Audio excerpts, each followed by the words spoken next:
Assalamualaikum warahmatullahi wabarakatuh.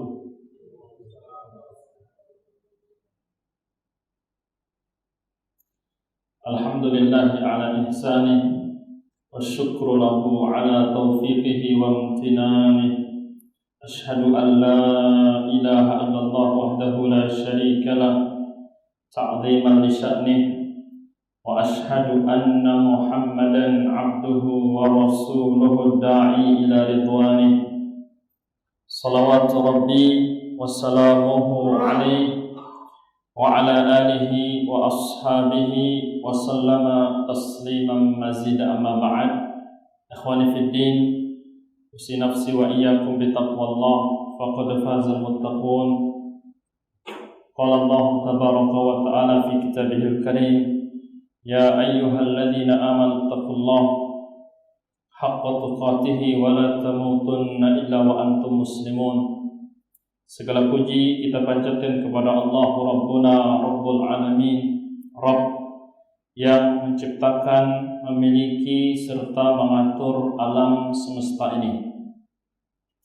Salawat beriring salam untuk Nabi kita Nabi Muhammad sallallahu alaihi wasallam, juga untuk keluarganya, para sahabatnya, kemudian untuk orang-orang yang istiqomah di atas Islam ila yaumil qiyamah, sampai kiamat tiba.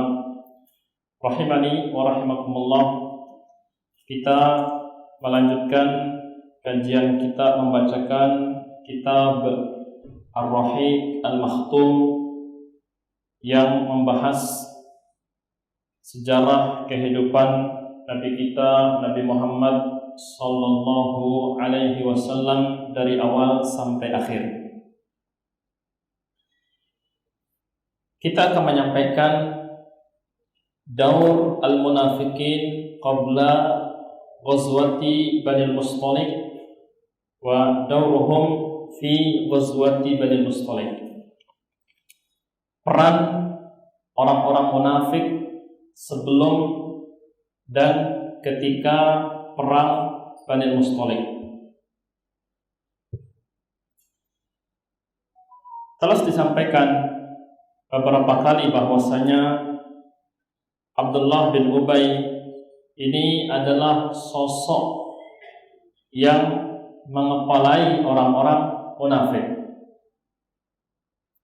Sosok ini sangat benci terhadap Islam dan kaum muslimin, wabil khusus terutama kepada Nabi kita sallallahu alaihi wasallam.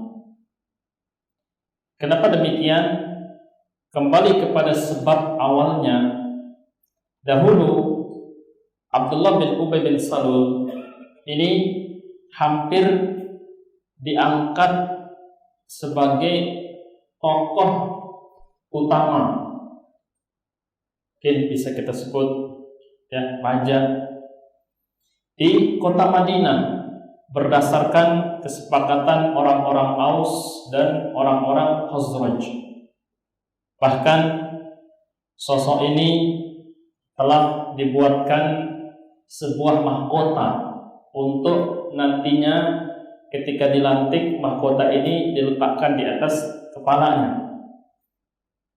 Nah, sebelum waktu pengangkatan itu tiba, Nabi kita sallallahu alaihi wasallam hijrah bersama para sahabat ke kota Madinah.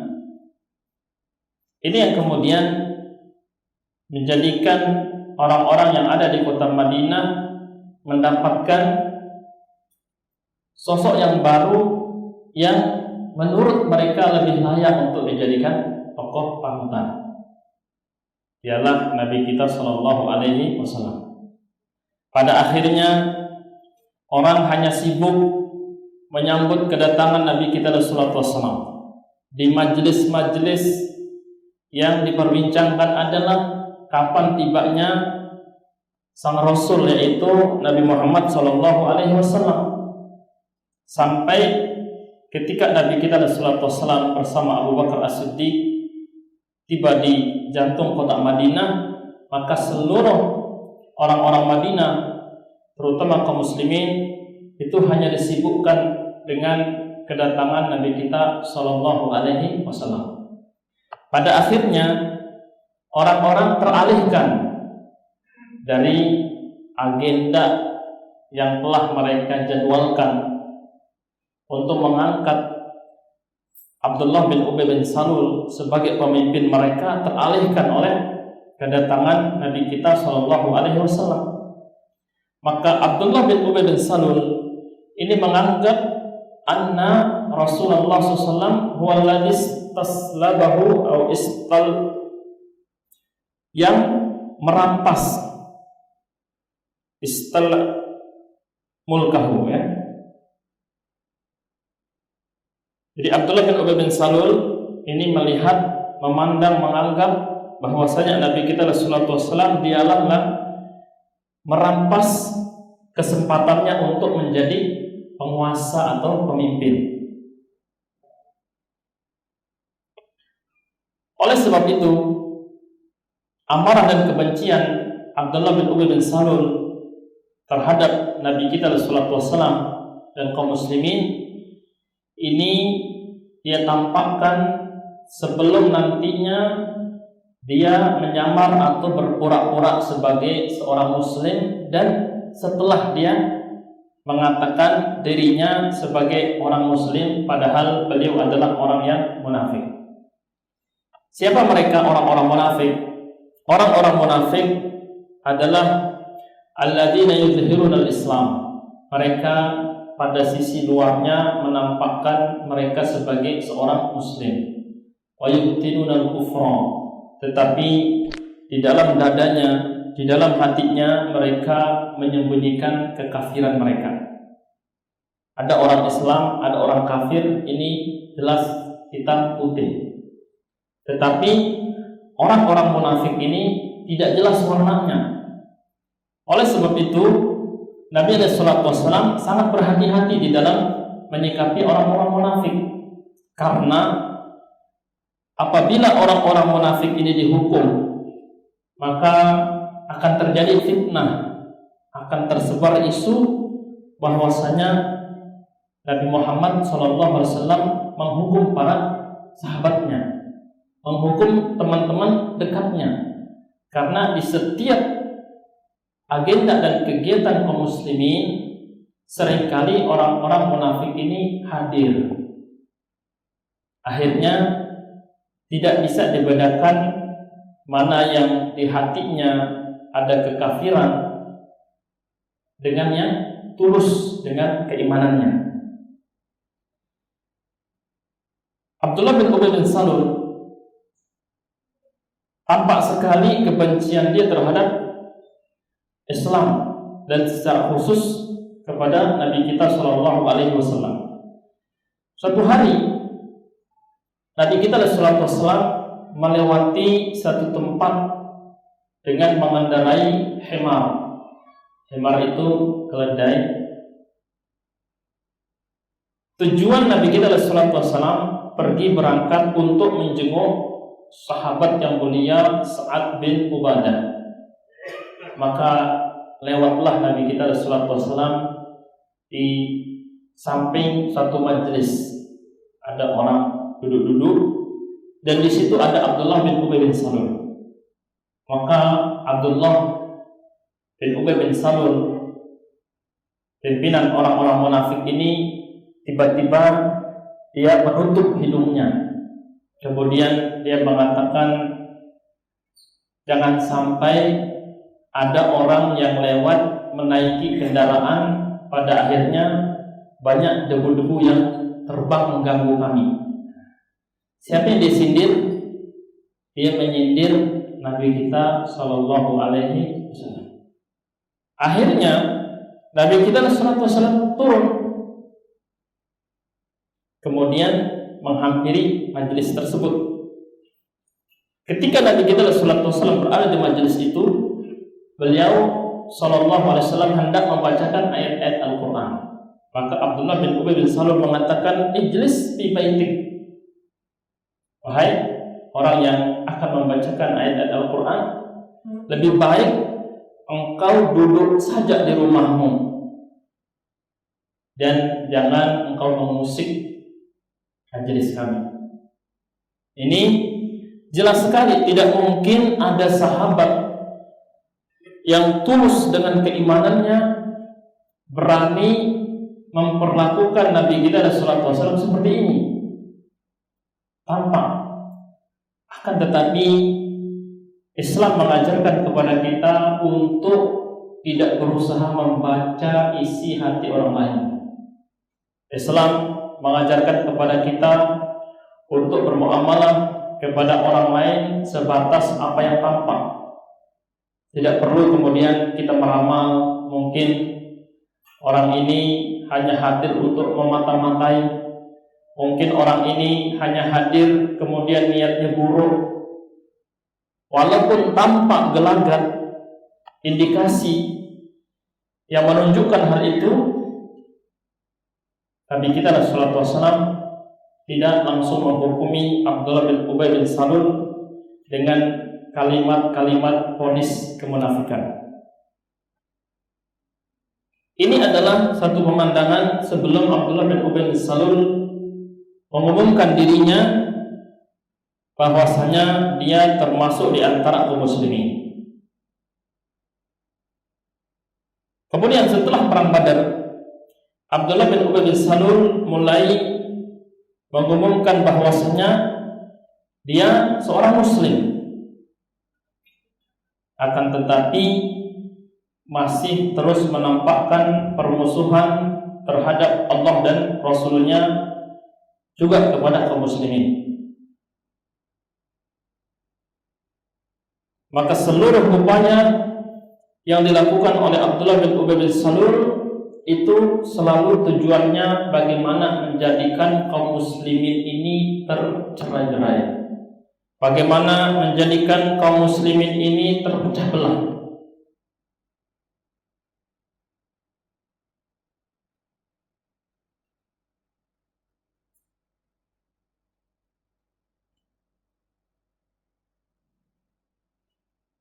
Kemudian setelah Abdullah bin Ubay bin Salul mengumumkan bahwasanya dia termasuk di antara kaum muslimin, apa yang dia lakukan? Abdullah bin Ubay bin Salul ini setiap Jumat ketika Nabi kita sallallahu alaihi wasallam duduk di mimbarnya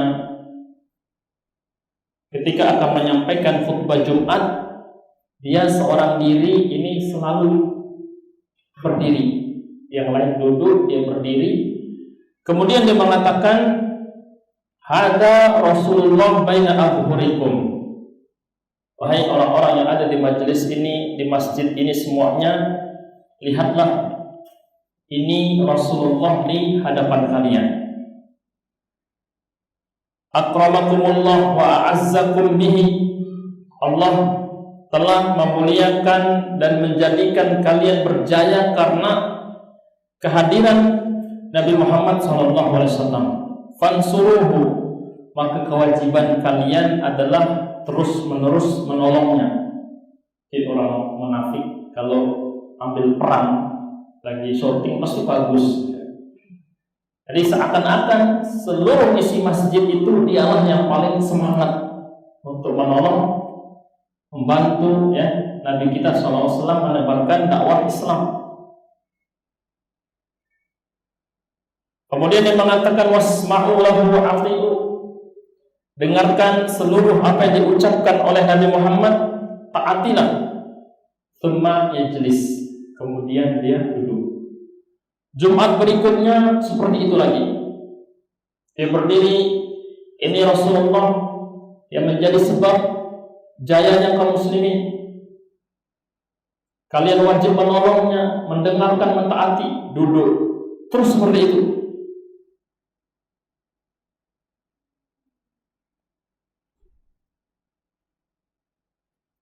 Kemudian kebiasaan ini terus dia lakukan sampai satu saat setelah selesai perang Uhud.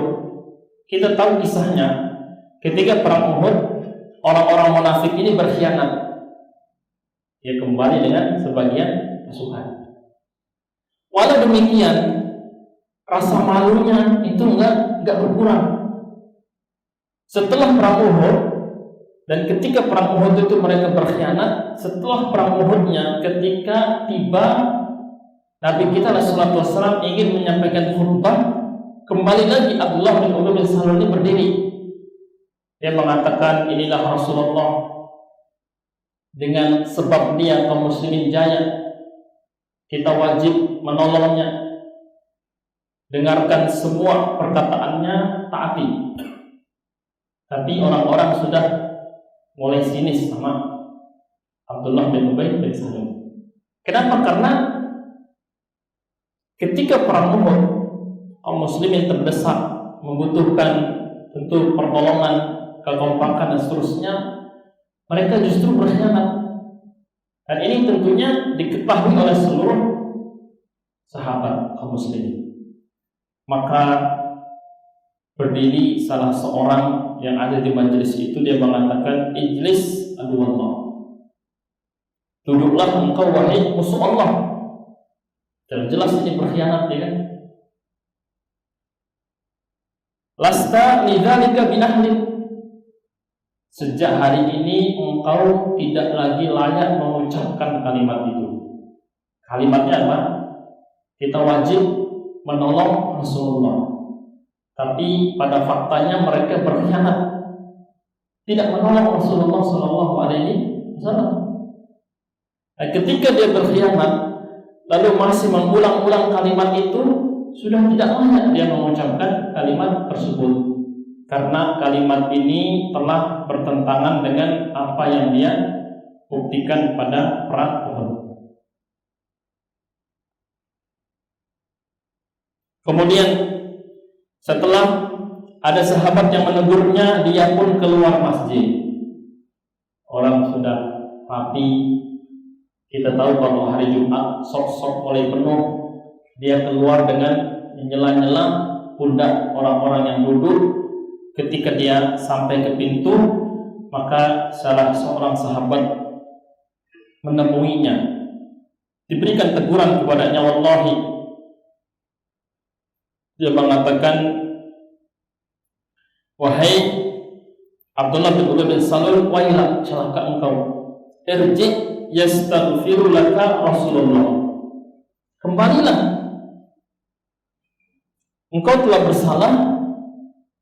Setelah engkau bersalah, engkau ditegur. Nah sekarang dia ngambek.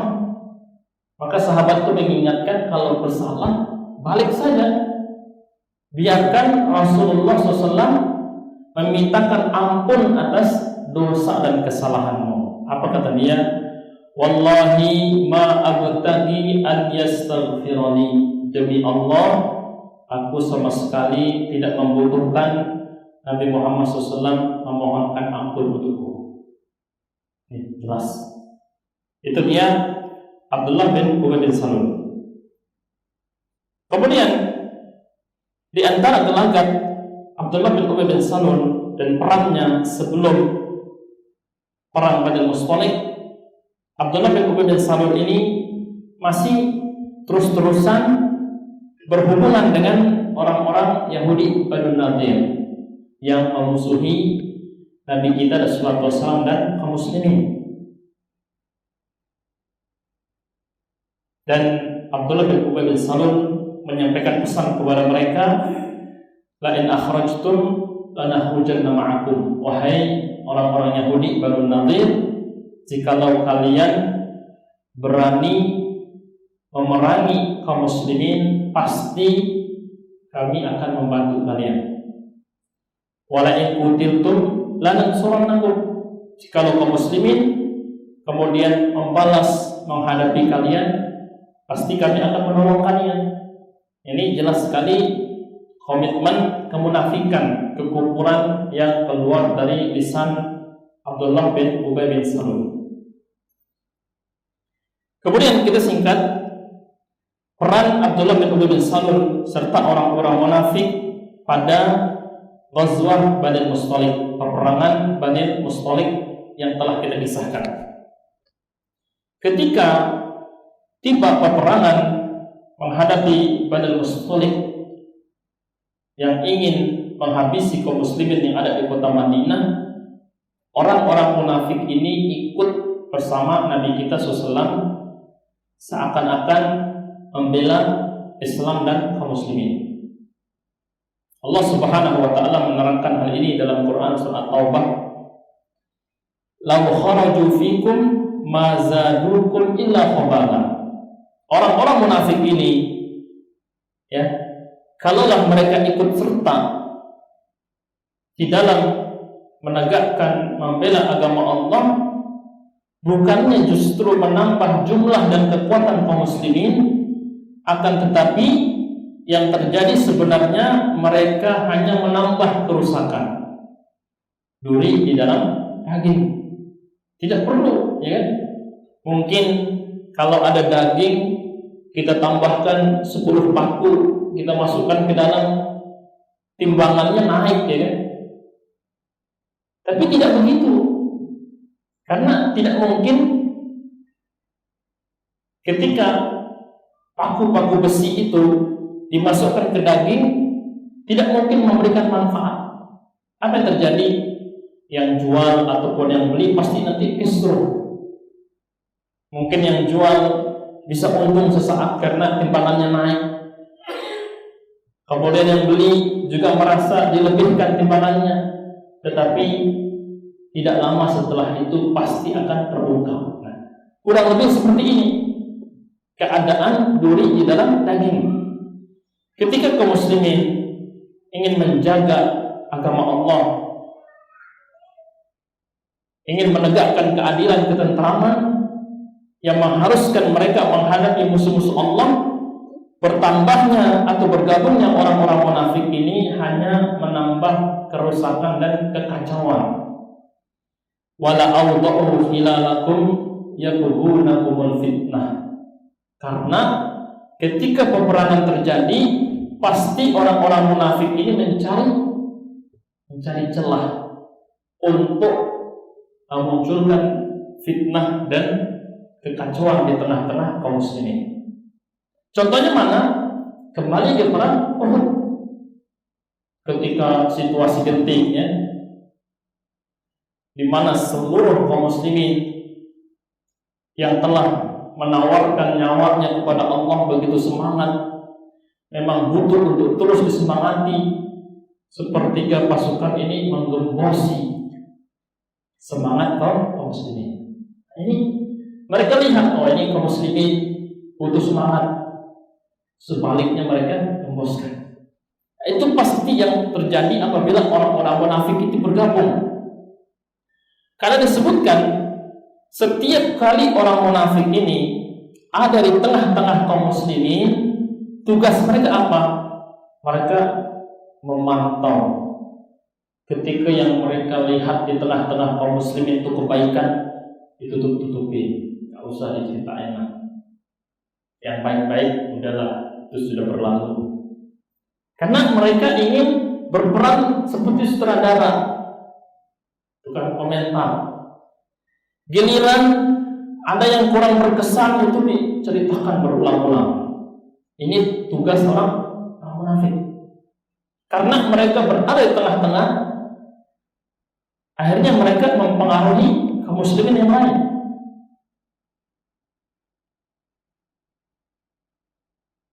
Ketika tiba perang Badrul Musthalib, maka orang-orang munafik ini seakan mendapatkan kesempatan untuk bernapas lega karena mereka berada di tengah-tengah pasukan kaum muslimin. Pada akhirnya mereka mampu menimbulkan kekacauan, mampu mengguncangkan barisan-barisan kaum muslimin, dan orang-orang munafik ini juga berhasil menyampaikan bualan yang sangat keji terhadap Nabi kita SAW. Contohnya yang pertama, orang-orang munafik mengulang-ulang kalimat la in raja'na ilal Madinah la yukhrijannal a'azzu minal adal. Kalau nanti kita kembali ke kota Madinah, pasti orang-orang mulia dari penduduknya itu akan mengusir orang-orang yang hina. Kira-kira maksudnya apa? Kan di Madinah itu ada orang Aus Khazraj. Ini terus berseteru ya. Datang Islam damai, masing-masing dengan pimpinannya. Karena pimpinannya masing-masing sudah masuk Islam juga. Ada pendatang yang nggak bawa apa-apa, pakaian mungkin yang hanya dia pakai dan menempel di badannya, tidak bawa harta, apalagi rumah dan usaha kebun. Karena mereka hanya pergi meninggalkan kota Makkah, yaitu kaum muhajirin, para sahabat, sekedar untuk menyelamatkan keimanannya. Apakah yang dimaksud orang-orang hina itu mereka? Atau siapa? Ataukah yang dimaksud orang-orang mulia itu mereka yang berada di barisan kaum munafikin yang akan mengusir kaum muslimin? Nah, ini kan kalimat awal-awal diperdengarkan, ini maksudnya apa? Seperti itu. Karena Rasulullah SAW ba'dal faragh minal ghazwi muqiman alal Muraisi. Ketika Nabi kita Rasulullah SAW selesai dari perang yang singkat, sebagian menyebutkan ini bukan perang yang heroik ya, karena justru endingnya itu keberkahan orang-orang Badal Mustalik pada masuk Islam ya kan, dan tidak banyak terjadi ya, kematian dan seterusnya. Nabi kita Rasulullah SAW bermukim di Al-Muraisi beberapa saat. Dan di Muraisi ini setiap harinya orang-orang berdatangan untuk mengambil air, karena Al-Muraisi itu kita sebutkan adalah salah satu mata air besar di wilayah Badul Mustalik. Umar bin Khattab membawa seorang ajir. Ajir itu orang yang diberikan upah untuk bekerja. Ini bukan ambil air, dia bawa. Namanya Jahjah Al-Ghifari. Karena orang yang ambil air itu banyak, mungkin pernah dengar kisah Nabi Musa alaihissalam ketika beliau berlari dari kejaran Fir'aun, lalu dia singgah di sebuah mata air. Orang yang ambil air itu antre kan, sampai ada dua wanita, walaupun sudah duluan datang karena laki-laki berdesakan, dia ngalah, tidak dapat bagian seperti itu. Akhirnya dibantu oleh Nabi Musa alaihissalam. Sebagian menyebutkan dengan mengaktifkan kembali sumur yang satunya. Nah, ini orang berdesakan. Jahjah Al-Ghifari ini masuk. Akhirnya sedikit ada senggolan. Dengan siapa? Dengan salah seorang Ansor. Siapa namanya? Sinan Al-Juhani. Akhirnya cekcok. Ini biasa ya kan, sebenarnya hal biasa. Walaupun kita satu kampung, walaupun satu negara, satu agama, cekcok bisa saja terjadi. Bukan karena agamanya, bukan karena sukunya, tapi keadaannya seperti itu. Orang desak-desakan. Maka Al-Juhani ini karena emosi dia teriak, "Ya ma'syaral Ansor." Dia panggil sukunya, "Wahai orang-orang Ansor." Ini yang nyenggol saya orang Muhajirin. Rasanya ini melibatkan suku akhirnya. Maka Jahjah ini juga nggak mau kalah. Spontan dia merespon, dia mengatakan, "Ya ma'syaral Muhajirin." Wahai orang-orang Muhajirin. Dari dua orang jadi dua berkubu. Sebenarnya setiap kali terjadi cekcok lalu dibiarkan yang bermasalah itu tanpa ada yang ikut campur, akan cepat selesainya. Yang bikin berepisode lama, panjang, makin parah itu kan yang gak terlibat akhirnya mencari kecocokan. Oh, saya orang ini, dia orang itu, berarti klubnya dibagi uang. Nah, itu yang terjadi. Saling panggil, maka Nabi sallallahu alaihi wasallam mengatakan, apakah masih layak panggilan-panggilan jahiliyah? Apakah masih bisa dipakai seruan-seruan jahiliyah?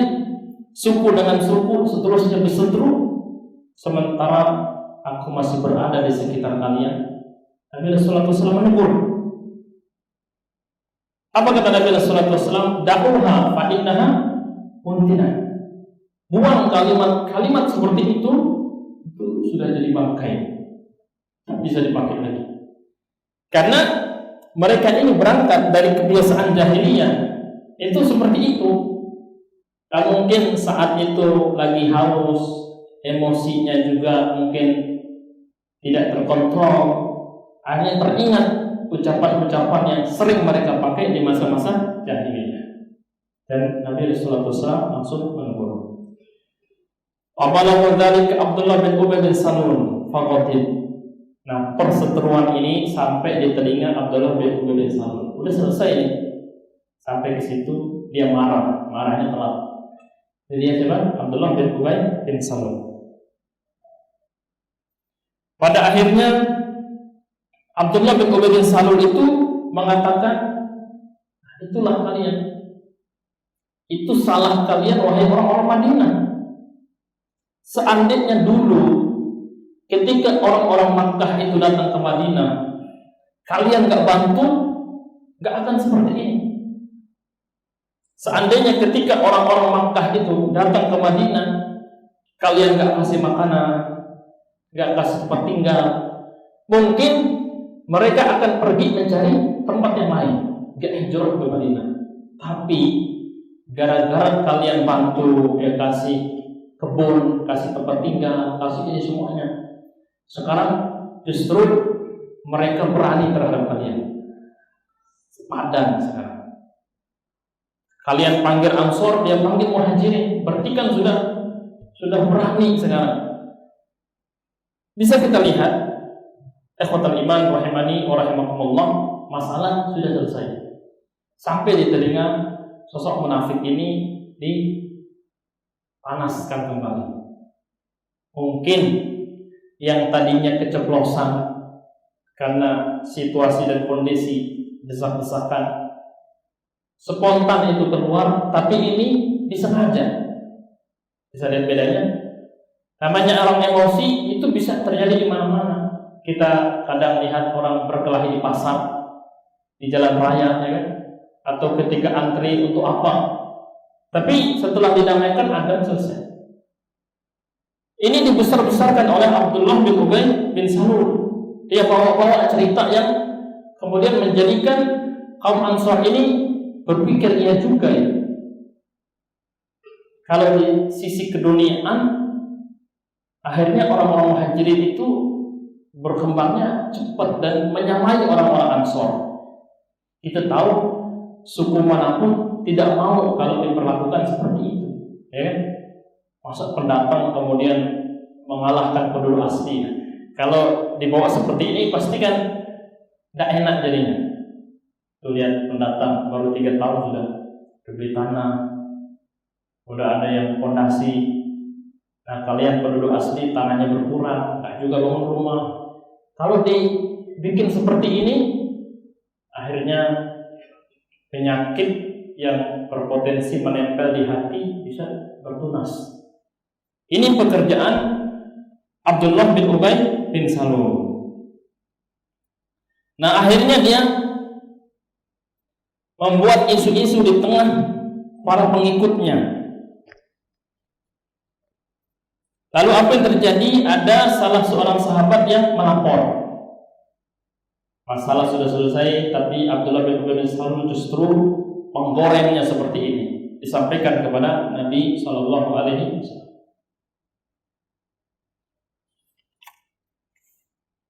Ini ketegangan yang terjadi, dan ini adalah upaya-upaya yang paling berbahaya di tengah kaum muslimin yang sudah solid. tidak lagi melihat dan menimbang suku ini dan itu, tidak lagi melihat perbedaan-perbedaan yang sebelumnya mencolok.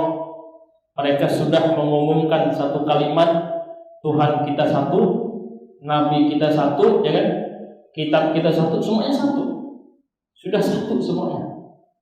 Warna kulit, kemudian perbedaan asal daerah, suku itu udah lebur, tetapi dimunculkan lagi oleh Abdullah bin Ubay bin Salul. Kemudian yang kedua, kekacauan yang terjadi ketika orang-orang munafik ini ikut di barisan kaum muslimin. Hadithul ifki atau hadithatul ifki, tuduhan keji yang dusta, dan ini disematkan kepada wanita suci Ummul Mukminin, ibunda orang-orang beriman, yaitu Aisyah, istri Nabi Shallallahu Alaihi Wasallam. Kisahnya seperti apa? Ketika Nabi kita Rasulullah bersiap-siap untuk kembali ke kota Madinah, maka diumumkan pasukan siap-siap untuk kembali dari Al-Muraisi. Apa yang terjadi? Disiapkan semuanya. Akhirnya orang-orang yang ingin qada hajat sebelum perjalanan jauh, ya pasti ada pengumuman yang mau kencing dulu, atau urusan apa diselesaikan, sehingga di perjalanan nanti tidak banyak berhenti, lebih nyaman. Ada beberapa wanita kaum muslimah yang ikut di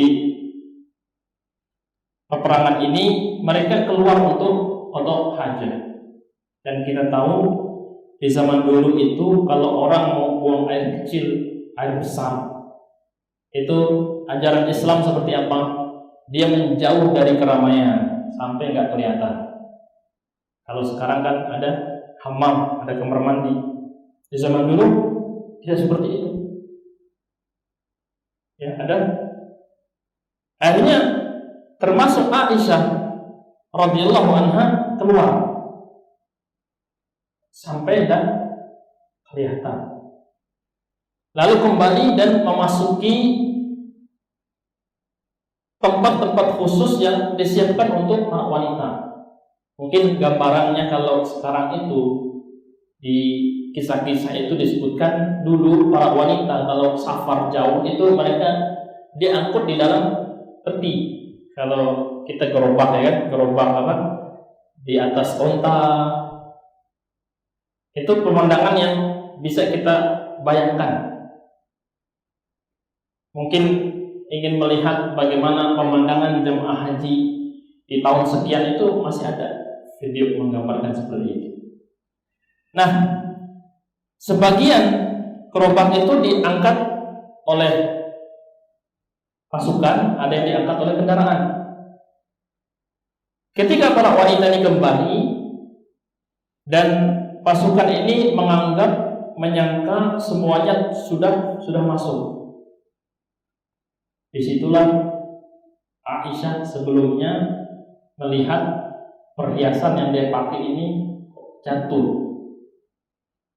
Akhirnya keluar lagi, dia buru-buru cari di tempat dia qada hajat tadi.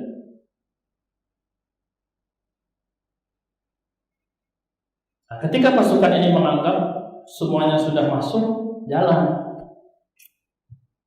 Dan di sini para mu'arrikh menyebutkan kenapa orang-orang yang memikul gerobak itu tidak ibaratnya mengetahui perbedaannya, apakah di dalam ada orang dan tidak ada.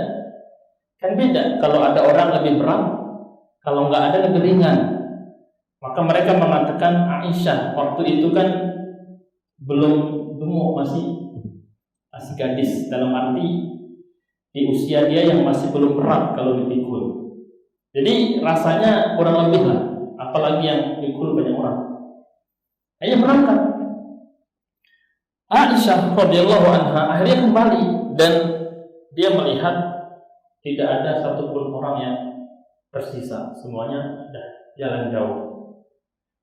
Akhirnya Aisyah radhiyallahu anha berhusnudzon pasti pasukan ini akan kembali menjemputnya ketika nanti mereka menyadari bahwasanya tempatnya itu kosong.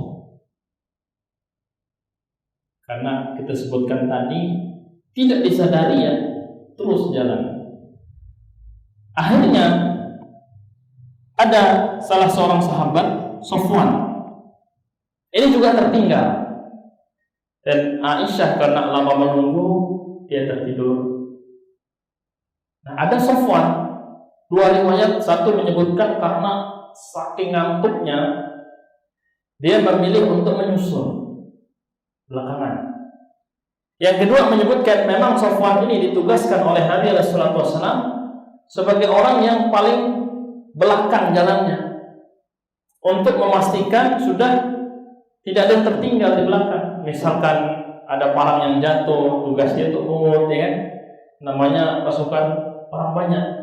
Atau apa-apalah dia yang bertugas untuk memastikan semuanya. Ketika dia berjalan, dia melihat dari kejauhan ada sosok berpakaian hitam.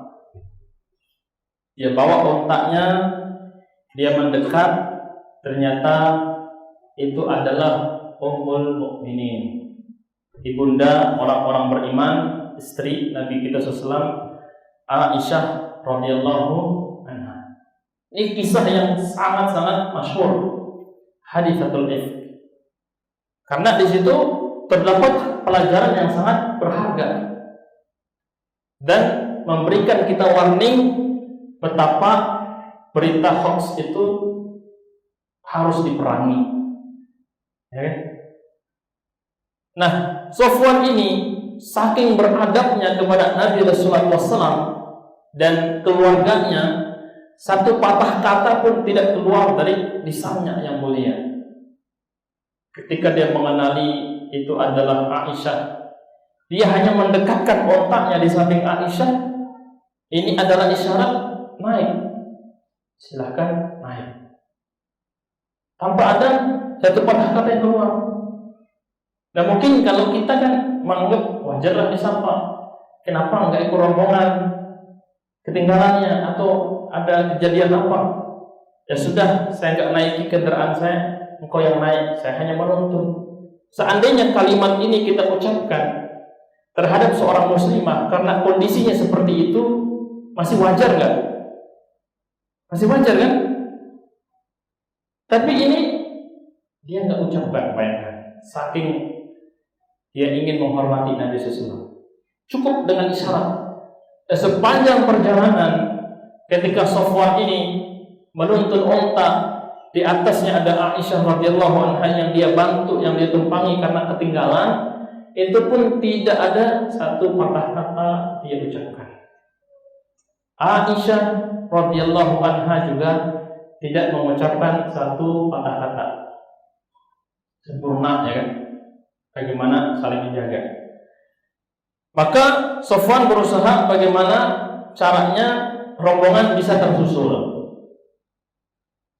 Ketika Nabi sallallahu alaihi wasallam mendekati kota Madinah, beristirahat sejenak, sebagian menyebutkan untuk istirahat dan menunaikan sholat, tampaklah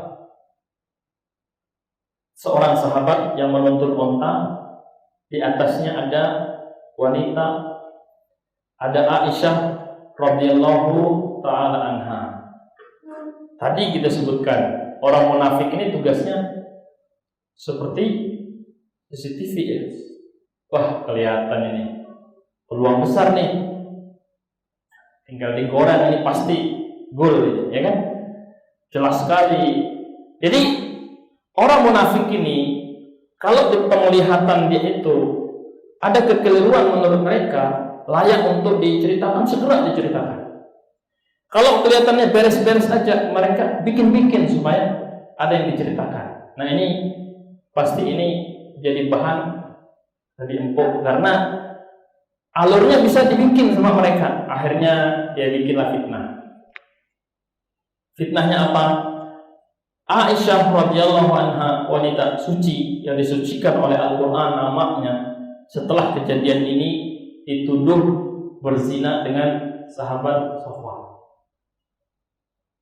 Orang-orang mau mengingkari berita itu nggak tahu gimana caranya ya. Yang bercerita menebarkan isunya menganggap dirinya tahu. Ini masalahnya. Akhirnya gaduh. Tapi Aisyah nggak tahu kalau orang lagi bicarain dia.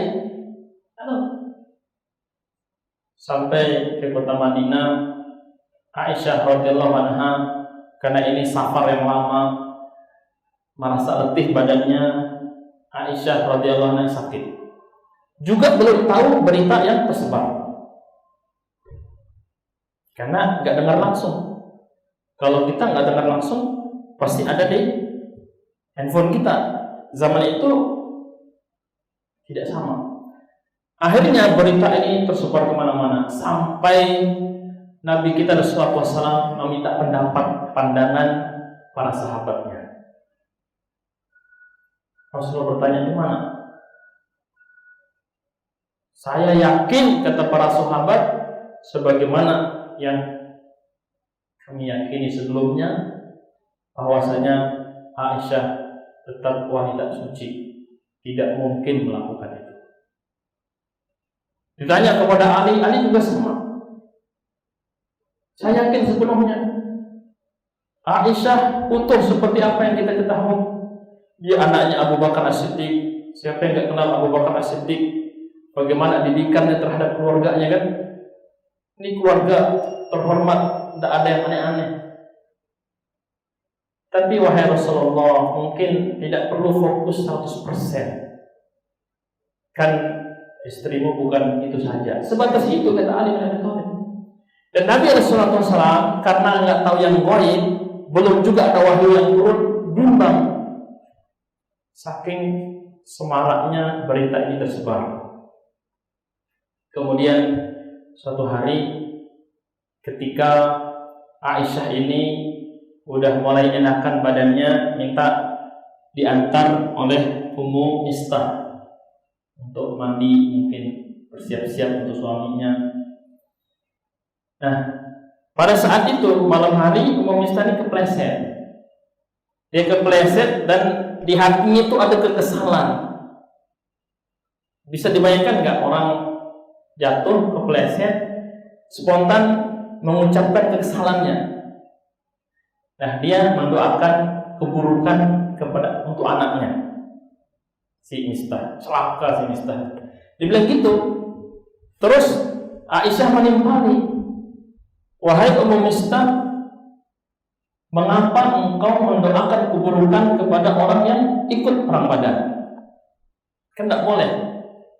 Terus Ummu Mistah mengatakan, tidakkah kau mengetahui, wahai Aisyah, cerita apa yang diucapkan oleh anakku Mistah terhadapmu? Nah, ini ceritain gitu, ibu perempuan dan perempuan. Apakah benar seperti itu? Iya. Apakah Rasulullah mengetahui berita itu? Iya. Apakah orang tuaku juga mengetahui? Iya. Kaget kan? Kok saya enggak? Gitu. Jadi kita ambil sedikit. Habis itu Aisyah pulang ke rumah tanpa basa-basi minta kepada Nabi Rasulullah SAW untuk menyelesaikan akhir masa sakitnya di rumah orang tuanya. Karena ini berita berat bagi dia. Hanya Aisyah pulang ke rumah orang tuanya Abu Bakar Siddiq. Azan ya. Baik, kita azan dulu, kemudian kita selesaikan sedikit. Alhamdulillah wa kafa, wassalatu wassalamu ala rasulih mustafa wa ala alihi wa ashabihi wa man bihadihi muqtafa ma ba'd. Aisyah radhiyallahu anha kemudian mengingat, pantas saja Rasulullah SAW tidak berlaku sebagaimana biasanya kepada beliau. Biasanya Nabi kita Rasulullah SAW ya harmonis. Ketika Aisyah sakit, apalagi dia bantu ya, kemudian seterusnya. layaknya suami terbaik kepada istrinya. Tapi kali ini berbeda. Kalaupun Nabi SAW datang sesekali hanya menanyakan kabar, pergi. Akhirnya Aisyah memilih kembali ke rumah orang tuanya dan dia hanya menangis siang dan malam. Aisyah tidak bisa tidur karena menahan beban berita hoax yang menimpanya, berita keji yang dituduhkan kepadanya. Aisyah bertanya kepada Abu Bakar As-Siddiq, ayahandanya, apakah benar berita ini telah tersebar? Abu Bakar terdiam karena serba salah. Dan berat juga bagi seorang ayah ketika anak perempuannya ditimpa oleh tuduhan keji seperti ini. Kalaulah Abu Bakar As-Siddiq mengatakan iya, ini sudah lama tersebar, pasti anak perempuannya akan tambah menangis. Kenapa enggak disampaikan, ya kan? Abu Bakar radhiyallahu anhu hanya bisa terdiam. Dia tanya ibundanya juga sama, hanya bisa diam. Tidak ada yang bisa berkata-kata. Dan Nabi SAW juga tidak menyampaikan itu kepada istrinya. Beliau bertanya kepada sahabat, tapi tidak berani menyampaikan itu kepada Aisyah. Maka singkat cerita, suatu hari Nabi kita SAW mendatangi Aisyah radhiyallahu anha di rumah mertuanya Abu Bakar As-Siddiq. Kemudian Nabi SAW bertanya, wahai Aisyah, andaikan berita yang dituduhkan kepadamu itu tidak benar, maka pastilah Allah yang akan membersihkan namamu. Tidak ada yang tahu, ya. Para sahabat yakin itu tidak benar, tapi orang-orang munafik ini getol menyebarkan. Masalahnya tidak ada saksi mata, ya kan? Dan seandainya itu terjadi, manusia bisa bersalah, maka bertobatlah engkau. Aisyah hanya bisa menangis. Lagi-lagi sepertinya tidak bisa dijawab. Apa kata Aisyah kemudian? Andaikan aku mengatakan berita itu benar, seperti informasi yang masih tersebar, pasti kalian semua akhirnya langsung percaya. Karena hanya dari Aisyah pengakuan yang ditunggu-tunggu, kan begitu. Yang lain semua ada zon, ada yang husnudzon. Para sahabat semuanya berhusnudzon, berprasangka baik, tidak mungkin terjadi terhadap ummul mukminin. Kemudian beberapa orang yang terpengaruh bersuudzon, berburuk sangka, kan? Itu semuanya ada zon. Akhirnya dia mengatakan, seandainya saya mengatakan benar, mengikuti maunya orang yang menyebarkan, akhirnya semua percaya. Padahal Allah tahu itu tidak benar. Dan seandainya aku mengatakan itu tidak benar, kalian ada yang percaya, ada juga yang mungkin tidak percaya. Dan Allah bersaksi itu tidak benar. Artinya Aisyah pasrah, biarkan Allah yang memberikan keterangan. Tapi wahyu belum turun. Nah, Nabi SAW lagi-lagi tidak mengetahui yang baik. Kemudian setelah itulah wahyu turun membersihkan nama Aisyah Ummul Mukminin radhiyallahu taala anha, yang sebelumnya Aisyah radhiyallahu anha hanya ingin mengatakan, sesungguhnya kalimat yang ingin aku sampaikan hanyalah kalimat yang diucapkan oleh bapaknya Nabi Yusuf alaihissalam. Apa itu? Fasabrun jamil wallahul musta'an ala ma tasifun. Ya, hanya ada kesabaran yang bisa kita upayakan sebaik-baiknya, dan Allah yang akan menolong, membersihkan, meluruskan cerita yang kalian sebarkan. Kemudian turun ayat, ya, yang menerangkan tentang hadithul ifk, kita ya bisa nanti baca ayatnya, membersihkan nama ibunda kita Ummul Mukminin, bahwasanya apa yang diceritakan oleh orang-orang munafik itu tidak benar terjadi. Akhirnya Nabi SAW mendatangi Aisyah radhiyallahu anha menyampaikan bahwasanya Allah telah menurunkan wahyu membersihkan namamu. Kemudian orang tua Aisyah mengatakan, bangkitlah engkau menemui Rasulullah.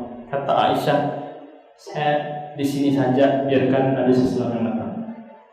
Dan ujungnya Nabi SAW menghukum beberapa orang yang menyebarkan berita bohong ini, tapi tidak menghukum Abdullah bin Ubay bin Salul. Ada hikmahnya, mungkin bisa kita sebutkan pada pertemuan yang akan datang.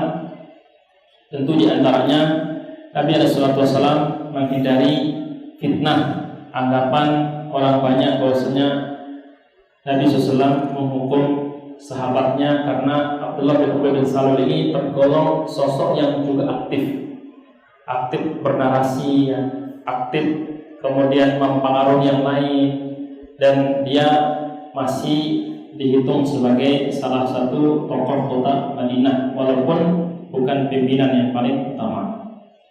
Baik, ini bisa disampaikan beberapa peran orang-orang munafik di dalam mengkomposkan Islam dan kaum muslimin.